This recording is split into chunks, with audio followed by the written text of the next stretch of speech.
What is good, YouTube? It's the Babbling Bros. I'm Dan. I'm Taylor. And today, we are talking about the biggest trade in the NBA so far this season, and probably in the last 5 years, James Harden going to the Brooklyn Nets. I'll let Swivs just take it away. So, first of all, this trade was more than just a trade between the Rockets and the Nets. There were 4 teams involved. The Nets, the Rockets, the Pacers, and the Cavs. There was so much going on here. It took me forever to really decipher what actually happened, who got sent where. Yeah. But let's start off. I'm going to try to break it down for everyone so we all know what's going on here. So, start off with the Nets. The Nets got Harden in the trade, and that's it. All right? But in order to get Harden, they gave up their 2022, their 2024, and their 2026 first-round picks to the Rockets. Wow.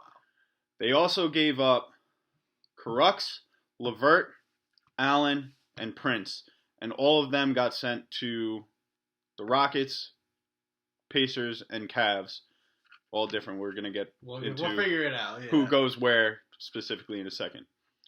So that's what the Nets gave up. Houston got Victor Oladipo, Crux, Exum, Brooklyn's 2022, 2024, 2026 first-round picks, and Milwaukee's 2022 first-round pick.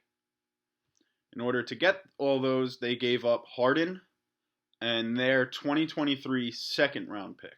This is like all over the place. Yeah. Oh my gosh. So wild. The Pacers in this trade got LeVert and a 2023 second-round pick from Houston. And they only give up Oladipo. Yes. And Finally. then the Cavs got Allen and Prince, and they gave up Milwaukee's 2022 first-round pick and Exum. Wow. Oh my god. Wow. That is a lot to wrap your head around. I just want to know how the front offices even get together and collaborate on this. On top of that. That's wild. That's not even it. On top of that, Brooklyn and Houston swapped their first round picks for 2021, 2023, 2025, and 2027. Okay, so this is obviously way too much to decipher. So, I mean, my goal in this is to talk about the big players, the notable players that got traded, and the draft picks, the amount of draft picks that went to each team. Honestly, though, I think we have to talk about it all to see who really made out in these deals. Like, who got the... Yeah. Like, we can't even just talk about the star players here because so much is going on. Before we get into the actual trade and who won and who lost, let's get into why this trade happened. So, that's a good idea. This trade happened because James Harden made it clear that his time in Houston was up. He wanted out of Houston. He didn't show up at the correct time to the training facility in Houston. He showed up a good 15, 20 pounds overweight. He voiced his displeasure with the organization. Throughout the years, he was like, give me DeMarcus Cousins. They got DeMarcus Cousins for him. Give me Russell Westbrook. They got Russell Westbrook for him. Give me, I'm trying to think the other players that were there. Chris Paul. They got Chris Paul for him.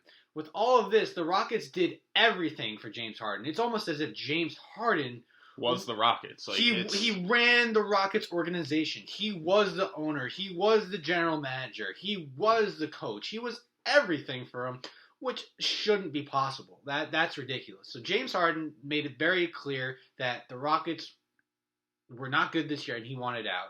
He wasn't putting in any effort. Before the season even started, there was drama. James Harden, I read, tested positive for COVID over the summer, and it wasn't found out about until months later. There was just no communication. Yeah, nothing going him on. And the Rockets, he just didn't care anymore. Yeah, and then he went out and he said that after one of the games, I think it was after the second time they lost to the Lakers in a row, he went and said that there's no way the team is good enough to win a championship. Oh, that just stuff happened. Like that. Yeah, there's just so much going on with him and with the Rockets, and that's why Houston ultimately dealt him because They had to. There was nothing that they can do. Yeah, like everything, the locker room chemistry, everything was just messed up because of the way he was acting out. And that's literally what it was. He was acting out. He was acting like a child. In regards to the chemistry, you know, right after Harden said what Taylor just said, DeMarcus Cousins comes out and blatantly says, you know, I'm only here playing alongside John Wall. I want to play with John Wall. James Harden can basically go kick rocks. Kick rocks. Do whatever else he wants to do. And John Wall said something very similar, not as bluntly as DeMarcus Cousins, but those are your three best players: Harden, Wall, and Cousins. And Harden, Wall, and Cousins are both saying Harden shouldn't be there anymore. He's not 100%. You know, shame on James Harden. You know, yes, you could request a trade and do everything in your power to leave, but give 100% effort to the fans, to your teammates, because that reputation will live with you forever in the NBA. Forget about the reputation. You're getting paid millions and millions and millions of dollars to go out and play basketball. Mm-hmm. You know what? I would give up everything to go play a professional sport and make millions of dollars. Yeah, literally. Like, I would do anything in my power, and I guarantee you most sports fans would. And these guys are out here acting like children. If James Harden wants to deliver pizzas, I'll go play in the NBA and he can deliver pizzas. Let me know. Yeah, like it's ridiculous. Like, I would honestly, football is my sport. I would go play football in the NFL for $100,000 a year and be happy as anything. Like, yeah, right? It's ridiculous. And you literally have these all-stars out here acting like children. And It irritates me. It really does. They get in their head. They think they're all that. Yeah. You know, they think they run everything. All right. Well, there was a second reason for the trade happening, and it was Kyrie Irving. You know, Kyrie Irving just didn't show up to a bunch of Nets games. He didn't tell Steve Nash, the head coach. He didn't tell the GM. He didn't tell any of his teammates he wasn't showing up. He just didn't show up to the games. And as a result, Brooklyn felt as if they cannot rely on Kyrie Irving. You know, you have Kevin Durant, you have Kyrie Irving. If Kyrie Irving's not going to be 100% in, like James Harden, well, they need to go out and get another star. And if James Harden isn't going to be in for the Rockets, maybe he'll be all in for the Brooklyn Nets. I mean, you can only hope if you're the Brooklyn Nets. I mean, that to me, we're going to get into it a little bit, but that's a big issue looking forward because, I mean, who knows how Kyrie's going to react? Who knows how Harden's going to react? Who knows how the big three in Durant, Kyrie, and Harden are going to play together? Like, there's so many questions here. Let's dive into it, all right? So, let's start off with this. The Nets get Harden, right? So, throughout Harden's career, he's averaged 34.3 minutes per game. He has a 44.3% field goal percentage, a 36.3% three-point percentage, 85.8% free throw percentage. He averages 5.3 rebounds a game, 6.3 assists per game, 1.6 steals per game, and 25.2 points per game. And he was an MVP. Harden is top 5 NBA probably, right? Definitely top 10. No, he's probably top 5. Definitely top 10. He could be number 5. You know, you got. We're not going to dive into rankings. But top 5. Yeah, very, very high-ranking player in the NBA, All-Star, All NBA, the whole 9 yards. Tons of awards for playing and stats and all of that. Now, not that it's an issue, because I think this could be a good move for the Nets if they can work out these kinks that I'm about to talk about. My big concerns with this are, now you have 3 very high-powered scoring players, and at least 2 of those 3 have no problem voicing their opinions when they're unhappy, and I'm sure Durant would do the same thing. My concern with this is that they don't know how to play together, in that they all want to score the points. I agree. That is one concern for me. I agree with that. You know, they all are isolation players. You know, dribble. Oh, there's 3 seconds on the shot clock. I'm either gonna shoot one, or if I'm not open, I'm passing to someone else who's guarded, so my stats don't get screwed up. That's the type of players they are, and if they want to win, they're gonna have to find a chemistry. You know, Kevin Durant is the only one out of the three who has proven to me that he is willing to take or his role on the team seriously in order to win. Kyrie Irving kind of proved it when LeBron came, but he was displeased, which is why he left. Yeah, I was just gonna say, isn't that why he left? Because he felt like he was being shadowed by LeBron, like overshadowed and whatnot. Exactly So why he left. like this is a concern for me, and I get on paper it looks like, oh my God, the Nets are amazing, and they can be. They obviously have the skill set too. They have, at least offensively, because their defense is a little sketchy at the moment. Yeah, 100%. Great point. I mean, with these offensive weapons, they can definitely make up for it in offense. But they need to be able to learn how to play together, and I don't think Kevin Durant will so much have a problem with it. But I am worried about Kyrie and James Harden. I think that Kevin Durant is eventually going to get fed up with it, and he's going to voice his frustration eventually. But we don't know what's going on with Kyrie Irving. He needs to come back and play. He needs to show the Nets organization, his new head coach Steve Nash and Kevin Durant, that he is all for this team and all for winning a championship. James Harden needs to sacrifice some shots. His whole career, when he was on OKC, he wasn't the James Harden that we all know. He was a sixth man. He was the sixth man, and that was his role.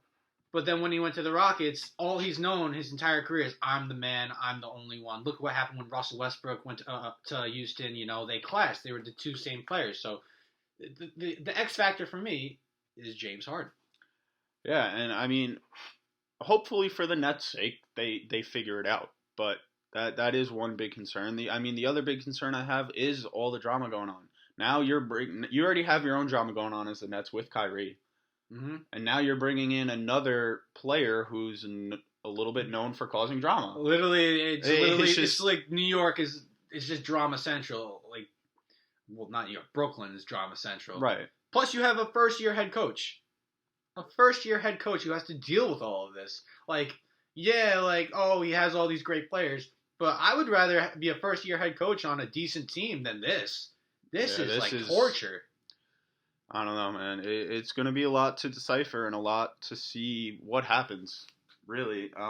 This could either go really, really well or really bad, and I'm leaning towards really bad, personally. I want to think that Harden is ready to win a championship and that he's willing to give up some of his role in order to get there. Maybe he is. That's what I want to think. That's what I hope. He has to prove us wrong, though. Yeah, absolutely. I agree. It's gonna be one of those things where the only way to see is just wait. Just wait and see. And on top of this, look, they gave up their entire future. Yeah, I mean, they gave up their 2022, 2024, 2026 first round picks for a player who is 31. He's in his 12th season of the NBA. Yeah. He's aging. Durant's aging. Durant's coming off a major injury. Yeah. Kyrie's starting to get up there. He's like the middle of his career right now. And it's win or it's a failure for the Nets. Absolutely. And I mean, when you look at the rest of the East, the Nets on paper now so much higher than every other team. The thing about it's that chemistry. It's the chemistry, and the thing about the Nets too, they gave up their future. They gave up their whole future. And on top of that, they gave up Karis LeVert, who was their young good starting player, and they gave up Jared Allen, who's a hard-nosed center, and they really have no height. Now they have a 34-year-old DeAndre Jordan starting a center. You're a very small team without DeAndre Jordan in there too. It's just I don't see the point of the trade. Think they're going to be forced to, unless they figure something out for center, they're going to be forced to play Durant at center at some points. You're probably right. Right. They don't really have much to offer there, so I would put money on it that we're going to see Kevin Durant play center at some points throughout the rest of this season at least. All right. But yeah, I mean, as far as giving up LeVert, he averaged for the Nets 25.9 minutes per game. Well, this is his career. 25.9 minutes per game. 43.3% field goal percentage at 33.9%, 3-point percentage, 71.1% free throws, 3.7 rebounds a game, 3.7 assists per game, 1.1 steals per game, and 13.1 points per game. And this is his 5th season in the NBA. I mean, he's up and coming. He's starting to really start to do good. And last playoffs last year, with Kevin Durant out and Kyrie Irving, coming back from injury, Karis LeVert was the man. He was the guy for Brooklyn, and he led them to the 8th seed in the playoffs, and he showed out in the playoffs. And I remember watching it. Reggie Miller kept saying, this guy could ball. This guy could ball. He might be important for the Nets, or he is going to be important, and he's a Michigan boy, by the way. I don't like him because he beat my Syracuse Orange in the Final Four, but that's all right. Yeah, and I mean, as far as giving up Allen, one of your only big men. Literally. He averaged 24.4 minutes per game. He had a 61.2 field goal percentage. He had 7.9 rebounds per game and 1.4 blocks and averaged 10.1 points. I mean, for a team that's already struggling defensively, to give up a guy was their best defensive player. Yeah, to give up a guy that's gonna be one of the only ones to get those blocks and to get those rebounds, I don't know. And to get Harden, who we all know he's not very defensive minded. Let's be for real. He dogs it on defense. He's an offensive guy. He's a high powered scorer, and he's a big difference maker for teams. But when it comes to defense, he's not really there. This is just one of those teams now where, you go on NBA 2K and you play with them and they'll be sick. Yeah, like the Warriors from a few years ago. Like the Warriors, but, you go in real life and it might work, it might not. And I guess we'll just wait and see. But yeah, I mean, you have big personalities. I mean, for the most part, they don't always tend to work out together. All right, so let's go on to Houston. Who did Houston get? So Houston got Oladipo. Yes. From the Pacers, right? Yeah. Yep, from the Pacers.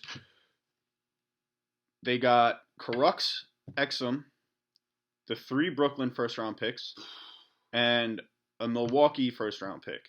And they gave up Harden and a second-round pick in 2023. So what do you think? This team is clearly rebuilding. They went full rebuild mode, and that's obvious. But they also were able to get a couple players like Oladipo who can keep them relevant in a way. He's like a borderline all-star every year. Yeah, I mean, I think Oladipo's biggest downfall is his injuries. Yes. He's very injury-ridden. But so, I mean, with that, they're not going to be contending for a championship. No. Playoff spot. They might be contending for a playoff spot. But they had a slow start. And they can stay at this point. Like, they're going to be not bottom level, but nowhere near top tier for a few years to come. But, boy, when you look at these first-round picks they now have, they are in a good spot to start rebuilding. They have 2... Who are they from? Brooklyn, right? 3 of them are from Brooklyn. 1 of them is from Milwaukee. Okay, so the thing about this trade is, if I'm a Houston Rockets fan, if I'm Travis Scott, who's a Houston Rockets fan, I am celebrating. James Harden didn't want to be there. What an embarrassment. You're embarrassing the city of Houston. Come on. So I'm happy they got, if I'm a Houston Rockets fan, I'm happy. Oladipo is no scrub. Oladipo can ball. He's from Indiana. He's an Indiana Hoosier boy. He's a borderline all-star. He makes the all-star team 1 year, doesn't make it the next year, but you know what you're going to get out of him if he stays healthy, like Taylor said. John Wall, another borderline all-star at this point in his career, but also you know what you're getting from him. You have DeMarcus Cousins. If he comes back healthy, a lot of injuries.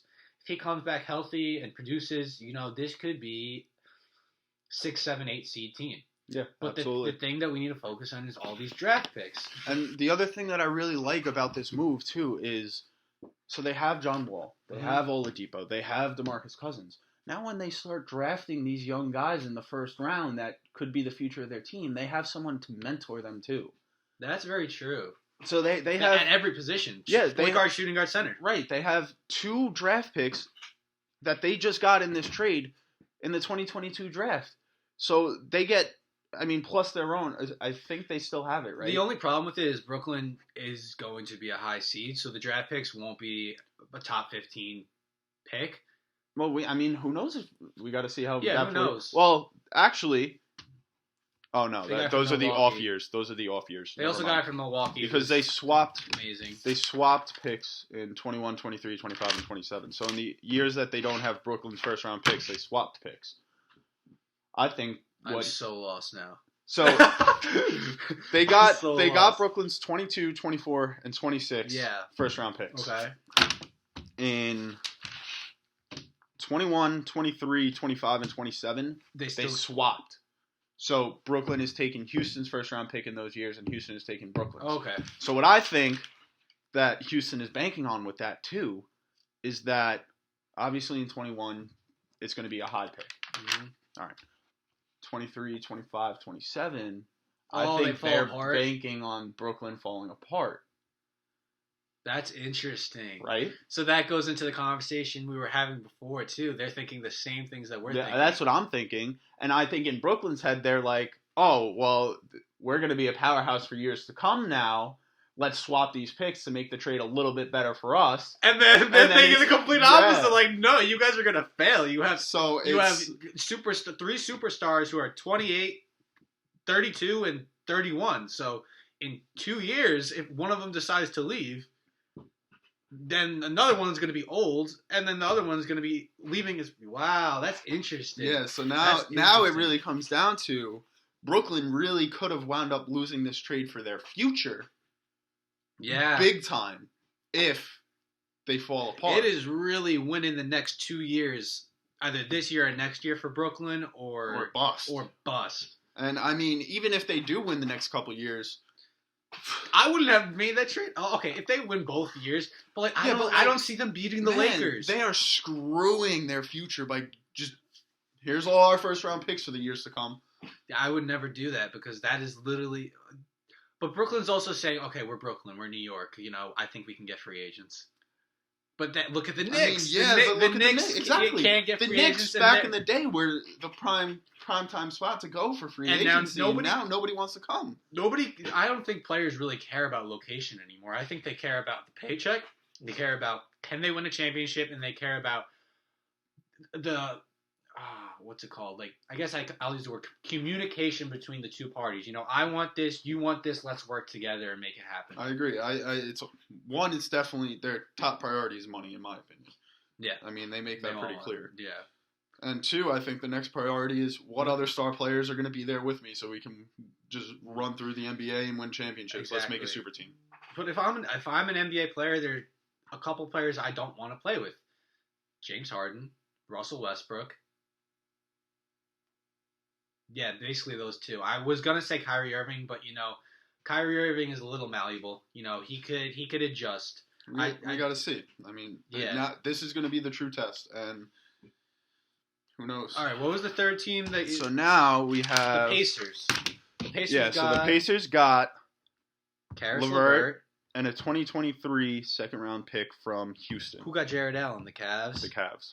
That's pointless, but okay. I was reading some stuff earlier that helped it make sense for me, so I will go into that. But let's talk about the Spacers right now. The Spacers, wow. Pacers. Wait, who did they give up? So they only gave up Oladipo, and they got LeVert and a 2023 second round pick. So, okay, I'll let you go first. So, I mean, LeVert is younger. Yeah. On his up and up, from what I've seen. He isn't as injury prone as Oladipo, which is huge. And they got a 2023 second round pick. And granted, the second round picks in the NBA aren't anything special. But I mean, you could get a good role player. Look at Draymond Green. He went second round, and he's a perfect role player. He's not. So that's still. I think that's a good trade. I think they won the trade. Between like all of them, they didn't win. Like they weren't the tops. Like. Right. Well, I think they improved. Yes, I think, but you know what? I think they improved, and I think Houston also improved because like that was. Yeah, I agree. Wait, they got Oladipo from the Pacers. Yeah, I think, and Dante Exum. He's from the Cavs. Yeah, we're not going to go into Dante Exum too much, but he's a role player. Exactly. He's one of those players who got drafted high, top 10 pick a couple years ago. He never really panned out. But, he's a backup point guard for you. He's a solid backup point guard. So, he's actually important. Kuruz, I'm going to be honest. Kuruz? It's Kuruz. It's pronounced Kuruz. He played for the Nets.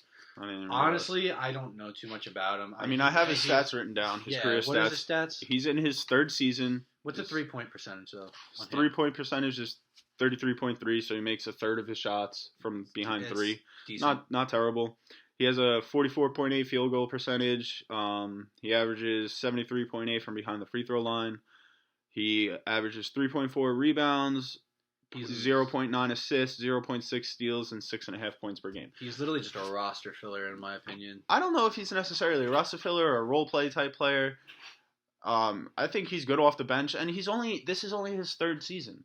So yeah, he has time to really develop, and maybe in Houston he'll have that opportunity behind John Wall, like with John Wall as a leader there and whatnot. What I see is his 3-point percentage is not great, but it's not bad. It's 33%, so a third of his shots. I think what Houston is going to try to do is work on his 3-point shot and make him into one of those sharpshooters. So John Wall dribble, penetrate, drive, kick it out, and he'll hit the threes.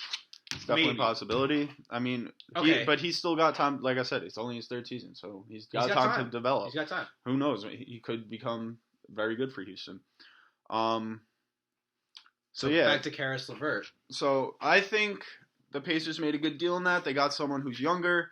They got someone who is still developing, and they can continue to develop. They got someone who is pretty decent now, and like I said, way less injury prone than Oladipo up to this point. I mean, that could always change. Who knows? But up to this point, way less injury prone than Oladipo. Oladipo, as of right now, is the better player.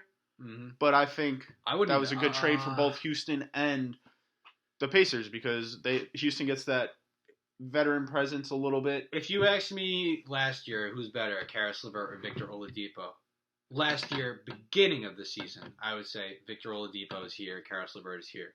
Ask me at the end of the playoffs, I would say Victor Oladipo is here, Karis LeVert is here. Ask me right now, Victor Oladipo has the slightest edge on Karis LeVert, and give it a year and a half, Karis LeVert is going to be better than Victor Oladipo, in my opinion. I think what Houston was going for was that little bit of a more veteran presence because they got a bunch of young guys and they have all these Caruso, and they have all these draft picks, so they're looking for veteran presence. Yeah, exactly.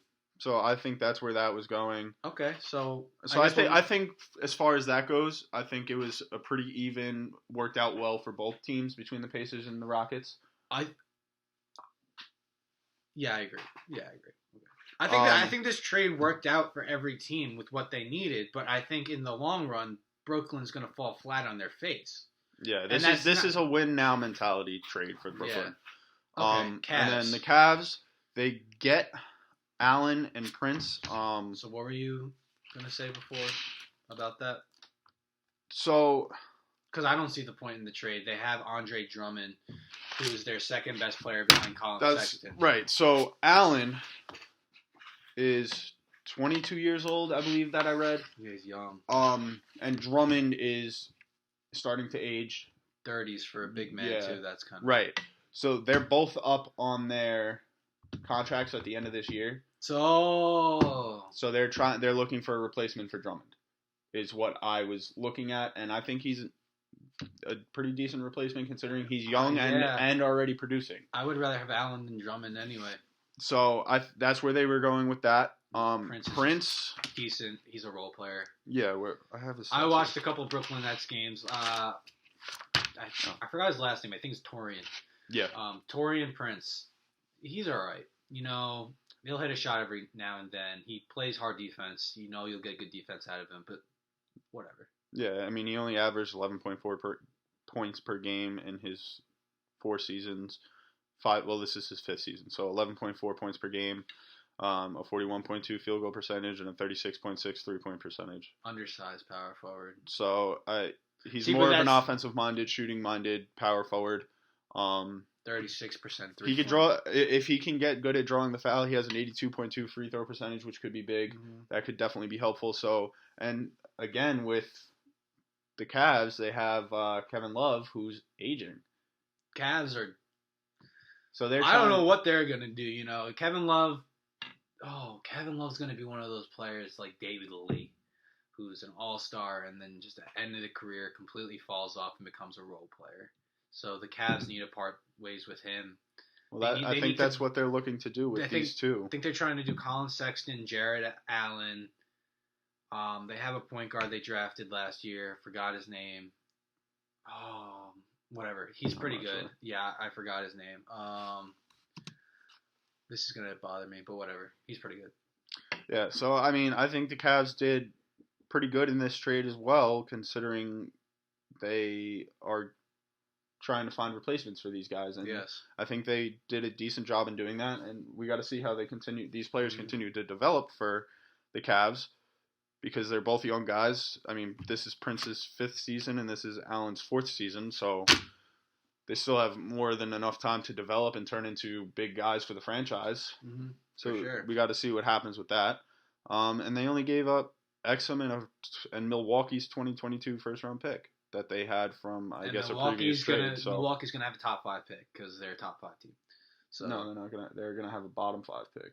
Milwaukee? Yeah, they're going to be low in the draft. Oh, that's what I meant to say. Yeah. Bottom 5 pick. My bad. So in reality, that's not a huge give up either.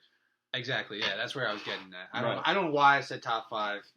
I knew what you meant. Oh my gosh! Just had to clarify. Whatever. So I mean, who do you think won it? Like, I think they all won it in a way. But I think the Nets. I can't make a judgment on this yet. I really can't, because if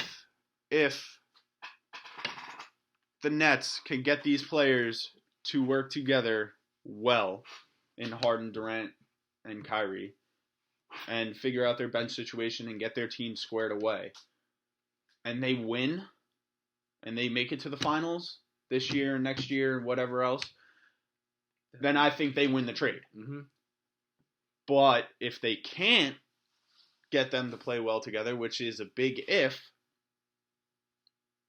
they lose the trade, in my opinion, because they gave up so much for one player. Yeah. They gave up, let's see, 1, 2, 3, 4 players who are all young and still developing, and 3 first-round picks to get one person. Yeah, that's wild. Like, and I get it. It's Harden. He's one of the NBA elites. I get that. It's so different. But it's so different because we just did a video on the trade on Lindor. It's so different the MLB to NBA. So if you want to star in the NBA, you need to give up solidified players.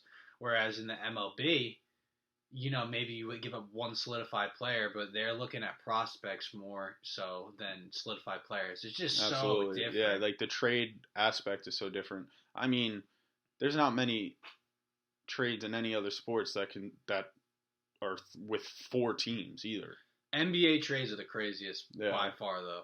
That's so. I mean, I guess we'll see what happens. Kyrie with that. Irving needs to get his stuff together. Come on, my guy. What are you doing? You skip games and then you're seen without a mask at a family member's birthday party. Listen, I get it. Whatever. Not really a big deal in the grand scheme of things, but you're a professional athlete. You got to be careful with that stuff, Not only that, if they're investigating that right now, the mask thing, they're investigating that right now. The NBA is, and if he's found to have done that recently, and it's not an old video, he's going to be forced to quarantine as of the NBA's health and safety rules. So then he's not going to play for at least 10 days. Did you read anything about his contract? I didn't. Because I saw that, so he's making a bag. He's making a big bag. Because he's missed so many games, he might miss more and it's his fault. He might be getting docked pay. Docked a lot of pay. I saw something was talking about that. I didn't read it. I kind of just glanced the ESPN app. Yeah. So I mean, and the other thing too is we don't know what his reason is for missing these games either. He said personal. That's all he said. Right. So I mean, there's been speculations that he's pissed off at the next organization and he wants to screw them over and this and that and all these different speculations, but it hasn't been confirmed. Steve Nash, the coach, said that he's not going to speak about it. He'll let Kyrie speak about it. Kevin Durant said he's not going to speak about it. He's going to let Kyrie speak about it. Other players and other members of the organization have said they're not going to speak about it. They're going to let Kyrie speak about it. And Kyrie has been silent. So we really don't know why he's missing. I mean, maybe it is a legit reason. I don't see what it would be. Like, I can't really think of anything off the top of my head. The only thing I can think of is, like, mental health. Like, is that an excuse? No. If you got to show up to work, just like the construction worker has to show up to the work, the NBA player has to show up to the work. It's your job. If you don't show up, you get fired. That's just any job. But, like, maybe it's like a mental health issue. Maybe he's going through things that we don't know about. He is a professional athlete. He deals with a lot from the media and I'm sure everything else. So we're just waiting for him to speak. That's the only logical explanation I can think of. I mean, I don't know. I really don't know. I mean, I hope it's something like that where it's like, okay, like I can see missing time to get yourself squared away. Or maybe a family emergency that I could be like, all right, I see you missing time to get yourself squared away. But if it winds up just coming out that it was because he was pissed off at the Nets organization, that's awful. That's, but like, that's BS. If it was a family emergency, it's been long enough by now that I feel like he would have been comfortable sharing it because like of all the hate he's getting. Well, I mean, maybe he has a family member that's literally on their deathbed or something. Maybe. I mean, I don't know. He was seen at a birthday I have party, no idea. So it makes no sense. We don't know. We'll see. We don't know. We just have to wait and see. But like, I just hope it's something where it's all right. Like, all right, I could sit back and be like, all right, I can understand. Yeah. Maybe not necessarily agree or that I would have done the same thing, but like can understand at least. Because like if it's nothing and that he was just mad at the organization.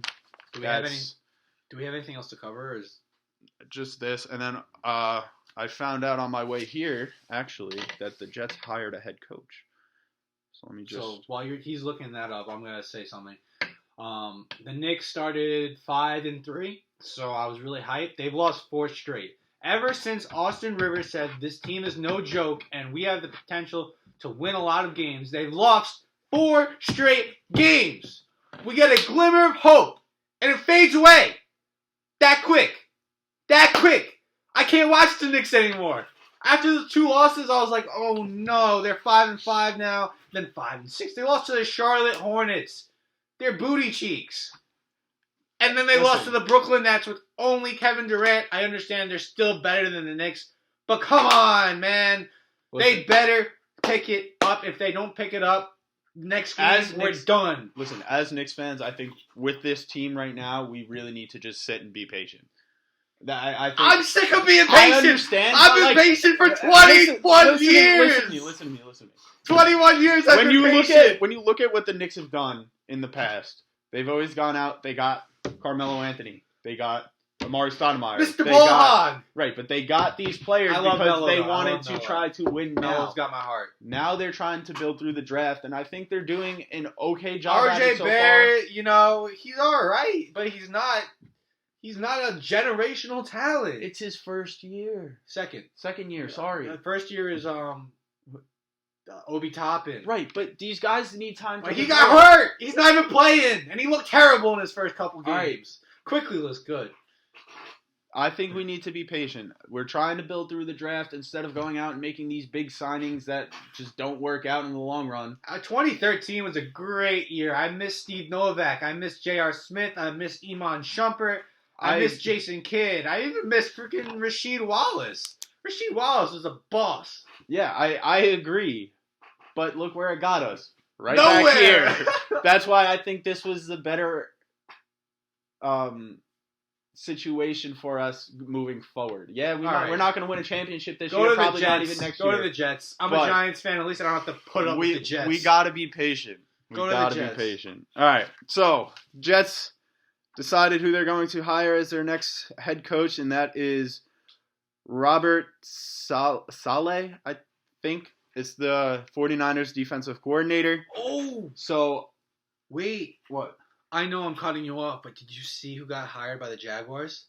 No. Let's finish this up, and then we'll get there. Okay. Jeez. So, I like it. I mean, I don't know how he is as a head coach. I don't think he's ever had a head coaching job. But I like the move. I liked him as the 49ers defensive coordinator. So we'll see what happens. Hopefully the Jets finally get on the right track. What were you going to say? Did you see who the Jaguars hired? No. Urban Meyer. Oh, I did see that. I forgot. Yeah. That's crazy. Yeah, that's wild. I don't know how I feel about that. I like him. He's just such a was a staple at Ohio State. I just can't see him. That's why I don't know how I feel about that. Because like there's been Harbaugh. Yeah, Harbaugh. But he went the one who was at Michigan and went back to Michigan. He was an NFL team and then went to Michigan. Well, no, he was at Michigan, went to the NFL, went back to Michigan. Oh, I didn't know that. I'm like 95%. No, you're probably right. So I mean, there's certain coaches out there that. They're just college football coaches. That's where they're better suited. That's where their schemes are better suited, and yes, of that. It's like Jim Boeheim at Syracuse 2-3 zone. You can't do that in the NBA. Mike Krzyzewski at Duke. I can't see Mike Krzyzewski in the NBA. Right. So that's how I feel about Urban Meyer. We got to see. I mean, we got to see. That's what we can do.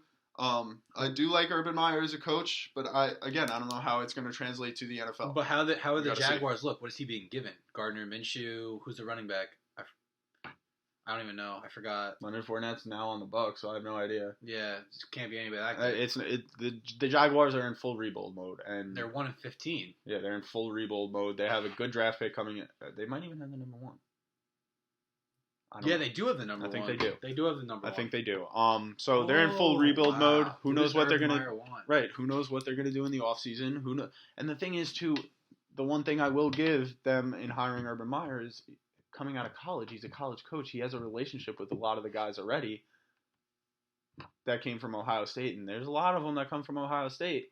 He might go into the offseason and try to make a few key signings that fit his scheme already, and he knows them already. I feel like Urban Meyer is going to have more respect from NFL players than a lot of these other head coaches are going to have because, every professional athlete has to go through college football and they have to go through college recruiting, and one of the top schools is always Ohio State. So when people see that he's a head coach of the NFL now, they're gonna take him seriously, Yeah. That's all I have to say about that. I mean, next up, hockey started again. Shout out to the Islanders for the 4-0 win over the Rangers. Yeah. Let's go Islanders, baby. Yeah, I'm an Islanders fan too. Love when the Islanders beat up on the Rangers because I hate dealing with Rangers fans. They are so annoying. At Alyssa, do you know who you are? Okay. Anyway, let's go Islanders. Hopefully they keep going strong. But anything else you wanted to talk about? That's all I got to say for today. I think we covered a lot. I think it's a very interesting week in sports. So yeah, I agree. We'll see what happens. Well, I guess we'll have to come back later on in the NBA season to talk about this trade again and to see who really won and lost because I need to see how the Nets play well together to really determine that. So our next video is going to be a wrap-up of the divisional round. And look into the conference championships.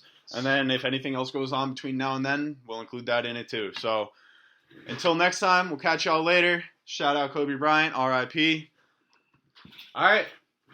Catch y'all later. Catch y'all later. Don't forget to like, comment, subscribe, follow us on Instagram. Have a blessed day.